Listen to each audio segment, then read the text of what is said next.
અને હવે નજર કરીશું ગામ ગલીના બજેટ ઉપર।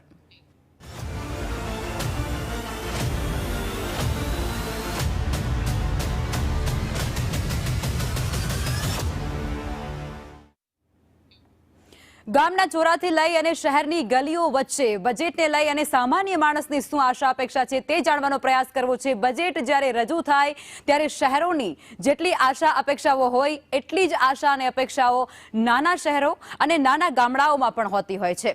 ગામડાઓમાં આ બજેટમાં શું ઈચ્છાઓ છે, નાના શહેરોના નાગરિકોનું શું અપેક્ષા છે તે જાણવાનો પ્રયત્ન કરીએ।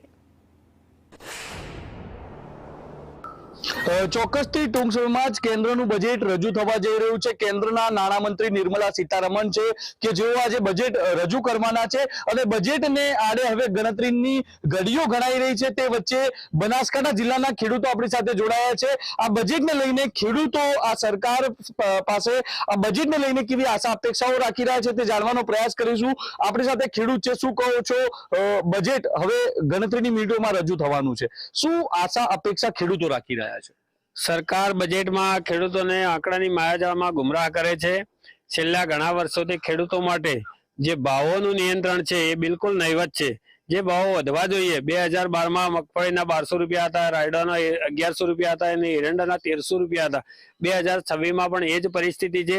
બીજા બધા ડીઝલના, દવાઓના બધા ભાવો ડબલ થી 3 ગણા વધ્યા છે અને આમાં વધારો થયો નથી। એટલે દિવસે ને દિવસે ખેડૂત પાયમાલ થઈ રહ્યો છે।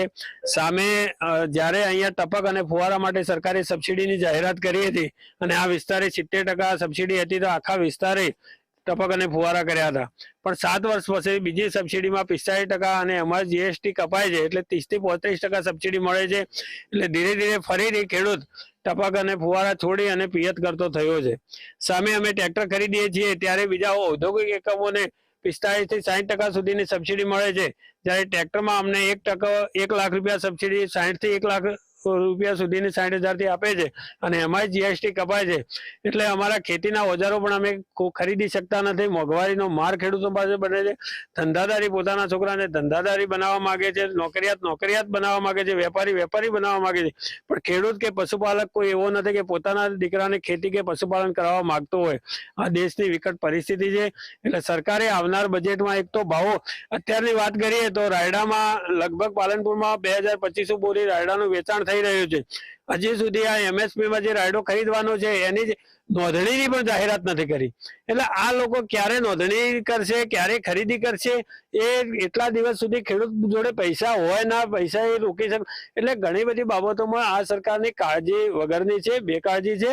એટલે એમને તાત્કાલિક ધોરણે ખેડૂત કેવી રીતે બચી શકે, નકર ગામડાનો ખેડૂત, ખેતરમાં રહેલો ખેડૂત જો બજારમાં આવશે તો વેપાર, ધંધા અને નોકરી બધામાં મજૂરી કરતો ખેડૂત બેકારી લાવીને ઉભો રહેશે। જે પ્રકારે ખેડૂતો છે તે ખેડૂતોને લાભ થાય તેવા જે મુદ્દાઓ છે, તેવી યોજનાઓ છે તે ઘડવાની વાત છે। શું કહો છો? આપ પણ એક ખેડૂત છો।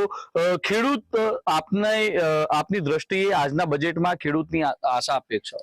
આજના બજેટમાં અમારે બળદ નથી, ટ્રેક્ટરે બળદગાડું છે અને ટ્રેક્ટરમાં સરકારને અમને મજબૂત સબસિડી આપવી જોઈએ, જેવા કે 50%, 60% એવી સબસિડી આપવી જોઈએ તો અમે ખેતી કરી શકીએ। પછી અત્યારે ડીઝલ મોંઘા થઈ ગયા છે તો ડીઝલમાં પણ અમને સબસિડી આપવી જોઈએ તો અમે ખેતી કરી શકીએ। અત્યારે ખેતીના ઓજારો બહુ મોંઘા થઈ ગયા છે એટલે જો ખેતીના ઓજારોમાં અમને સબસિડી આપે તો અમે ખેતી કરી શકીએ, નહીતર અમારે ખેતી કરતા પાયમાલ થઈ ગયા છીએ। અત્યારે જે પ્રકારે ખેડૂતો છે તે ખેતીમાં વપરાતા સાધનો પર સબસિડીની વાત કરી રહ્યા છે। સરકાર યુવા ખેડૂતોને પ્રાધાન્ય આપવાની વાત કરે છે। યુવા ખેડૂત છે, શું કહો છો? આપ યુવા છો ને ખેતી તરફ વળ્યા છો, સરકાર પાસે આ બજેટને લઈને શું આશા અપેક્ષા?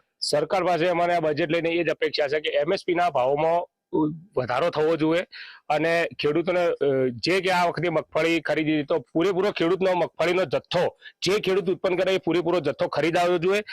બીજું કે દર વર્ષે ખેડૂતોને ખાતરના લાઈનોમાં કતારોમાં, કારણ કે પાક તૈયાર થાય, ખાતરની જરૂરત એ 15 દિવસનો જ પિરિયડ હોય અને એ પિરિયડમાં જો ખેડૂતને ખાતર ના મળે અને કાળા બજાર થાય તો સરકારને કાળા બજાર ઉપર યોગ્ય કડક કાર્યવાહી કરી અને ખેડૂતને પૂરતા પ્રમાણમાં જેવું ખાતર મળી રહે એવા પ્રયત્નો કરવા જોઈએ। બીજું કે ખેડૂત ખેતી સાથે પશુપાલન પણ વિષય પર સંકળાયેલું છે તો દૂધના ભાવો છેલ્લા 10 વર્ષમાં સેમના સેમ છે. આજે દાળમાં અને રોજ પરરોજ ભાવ વધતા જાય છે, એટલે દૂધમાં પણ પોષણક્ષમ ભાવો મળે તો ખેડૂતનું ગુજરાન ચલાવે. સરકાર એવું કહે છે કે ખેડૂત એ જગતનો તાજ છે, પણ આજે જગતનો તાજ બિચારો બાપડો થઈ ગયો છે. કારણ કે આ વખતે મગફળીમાં જો મગફળી તૈયાર થઈ એટલે માવઠું બિલકુલ ખેડૂતોનો પાક નિષ્ફળ ગયો હતો. હાલે રાયડો પાકીને તૈયાર થઈ ગયો છે, બરોબર. ખેડૂતને પૈસાની જરૂર હોય છે તેમને, અને હાલ રાયડાની હજુ ખરીદી ચાલુ નથી થઈ કે એની નોંધણી પણ ચાલુ છે. જો નોંધણી ચાલુ ના થાય તો ખરીદી ક્યારે થશે? એટલે ખેડૂતોને સરકારને તરત ને તરત આ એની યોગ્ય નિર્ણય લઈ અને નોંધણીઓ ચાલુ કરાવવી પડે, અને જ્યારે ખેડૂતનો પાક તૈયાર થાય ત્યારે તરત જ તો ખરીદાય.